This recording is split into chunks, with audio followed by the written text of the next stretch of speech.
Height of tide is maximum when earth moon and sun lies in a straight line.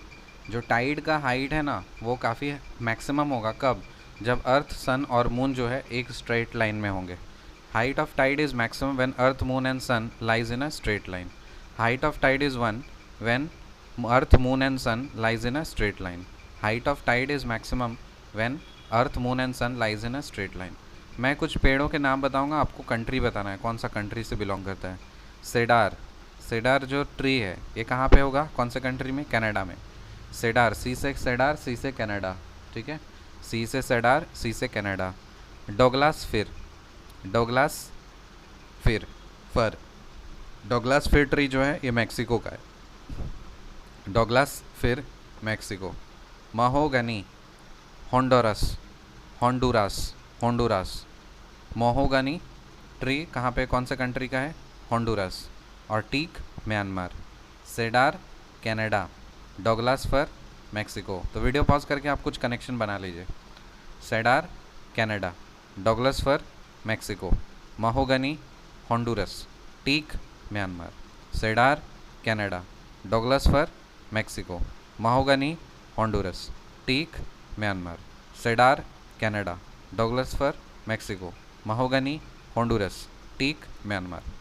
Along which meridian did India experience the first light of the sunrise of the new millennium?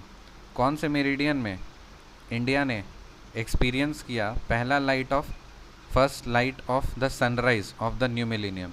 So new millennium का sunrise कौन से meridian पे India ने experience किया है, 92 degree 30 minute east, 92 degree 30 minute east, 92 degree 30 minute east, 92 degree 30 minute east, ठीक है। So along which meridian did India experience the first light of super sunrise of the new millennium, 92 degree 30 minute east, 92 degree 30 minute east. Tides are of great help in navigation and fishing, क्या बात सही है, हाँ, navigation और fishing में tides बहुत मदद करते हैं। So tides are of great help in navigation and fishing, सही बात है। High tide enables big ships to enter और लीव द हार्बर सेफली, क्या बात सही है, हाँ, जो हाई टाइड्स हैं ना वो इनेबल करते हैं बड़े जहाज़ को एंटर और लीव करने के लिए harbour safely. Tides prevents siltation in the harbours, क्या बात सही है, हाँ, जो टाइड है ना ये हार्बर्स में सिल्टेशन को प्रिवेंट करते हैं। So tide prevent siltation in the harbours, सही बात है। Kandla and Diamond Harbour are tidal ports, Kandla और डायमंड हार्बर जो है ये टाइडल पोर्ट्स हैं। कंडला और डायमंड हार्बर जो है ना ये टाइडल पोर्ट्स हैं। What are roaring forties, roaring forties किसको बोलते हैं, the westerlies in the southern hemisphere is called roaring forties, that lies between 40 degree south to 50 degree south and is a permanent wind, it is slow over land mass. So जो roaring forties है ये land mass पे slow होता है और ये वेस्टर्लीज़ है, south southern hemisphere का वेस्टर्लीज़ है, ठीक है, रोरिंग फोर्टीज़ जिसको बोलते हैं। और ये 40 डिग्री साउथ से लेकर के 50 डिग्री साउथ के बीच में होता है, एक परमानेंट विंड होता है। रोरिंग 40s बोल रहे हैं ना, तो 40 डिग्री साउथ से 50 डिग्री साउथ के बीच में घूमता है, ये बहता है। और ये वेस्टर्लीज है सदर्न हेमिस्फेयर का, इसको westerlies of southern hemisphere is called roaring 40s and it lies between 40 degree south to 50 degree south and is a permanent wind, it is slow over land mass. Roaring 40s blow with great strength and constancy, जो roaring 40s है ना वो काफ़ी great strength और constancy से blow करते हैं। So the direction of roaring 40s is generally from north west to east, so north west से ईस्ट की तरफ इसका जो डायरेक्शन होता है ना, देखो यहाँ पे इस यूँ ऐसे गया, नॉर्थ वेस्ट से ईस्ट की तरफ। So the direction of roaring 40s generally north west to east, so the direction of roaring 40s generally from north west to east. Overcast skies, rain and raw weather are generally associated with roaring 40s, जो overcast skies है, rain है और raw weather है, ये किससे associated है, roaring 40s से associated है। Overcast skies, rain and raw weather are generally associated with roaring 40s, सही बात है।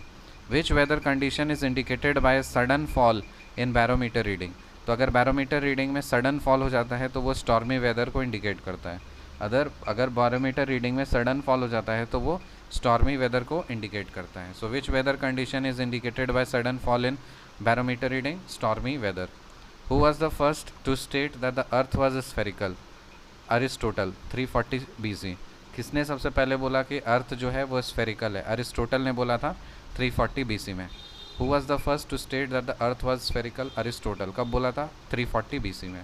If the stars are seen to rise perpendicular to horizon by an observer, he is located at the on the equator. अगर कोई देखता है कि ना कि स्टार्स जो है वो परपेंडिकुलर हॉरिजन की तरफ मूव कर रहा है, तो वो ऑब्जर्वर कहाँ पे होगा? वो इक्वेटर में होगा। So let us recap once again. Height of tide is maximum when earth moon and sun lies in a straight line. सही बात है। मैं ट्री का नाम बोलूँगा, आपको कंट्री बताना है। Cedar Canada, Douglas fir Mexico, mahogany Honduras और teak Myanmar. Along which meridian did India experience the first light of the sunrise of the new millennium? 92°30' east. Tides are of great help in navigation and fishing. सही बात है। High tide enables big ships to enter or leave the harbor safely. सही बात। Tide prevents siltation in the harbors. सही बात। Kandla and Diamond Harbor are tidal ports. सही बात। What are roaring 40s? The westerlies in the southern hemisphere is called roaring 40s, and it lies between 40 degrees south to 50 degrees south and is a permanent wind. It is slow over land mass. Roaring 40s blow with great strength and constancy. क्या बात सही है? हाँ। The direction of roaring 40s generally from northwest to east. सही बात है। Overcast skies, rain and raw weather are generally associated with roaring 40s. सही बात। Which weather condition is indicated by sudden fall in barometer reading? Stormy weather. Who was the first to state that the earth was spherical? Aristotle, 340 BC में। If the stars are seen to rise perpendicular to the horizon by the observer, he is located on the equator. See you in the next video. Till then, bye.